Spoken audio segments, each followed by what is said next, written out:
एक छोटे से गांव का एक ईमानदार किसान था, रघु। उसकी दुनिया, उसके खेत, उसका परिवार और सपने थे। उसका सपना था अपनी ज़मीन पर एक ऐसी फसल उगाना जो उसके परिवार की ज़िंदगी बदल दे। लेकिन एक रात तबाही लेकर आई।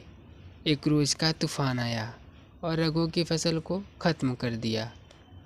उसका मन टूट गया, लेकिन उसने हार नहीं मानी। गांव के किसान एक साथ इकट्ठा हुए।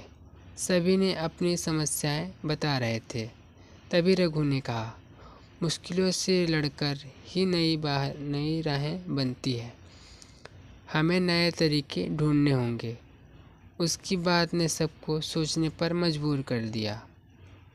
रघु नए तरीके सीखने के लिए लाइब्रेरी गया। उसने ड्रिप इरिगेशन और ऑर्गेनिक फार्मिंग के बारे में पढ़ा। हर एक नए ज्ञान के साथ उसका विश्वास और मजबूत होता गया।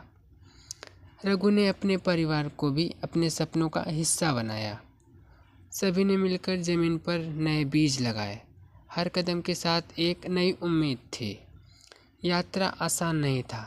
पानी की कमी और गर्मी की वजह से कई बार समस्या हुई, लेकिन रघु ने हर मुश्किल का सामना किया। धीरे धीरे रघु की मेहनत रंग लाने लगी। जमीन से नई हरियाली उगने लगी। उसका दिल खुशी से भर गया। उस दिन रघु की जिंदगी का सबसे सुखद पल आया।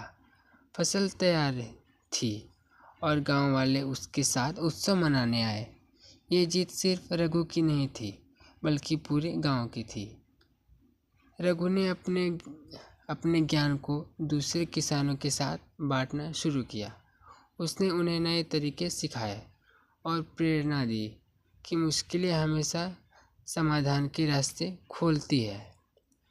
रघु की कहानी हमें यह सिखाती है कि मेहनत और विश्वास से हर समस्या को पार किया जा सकता है।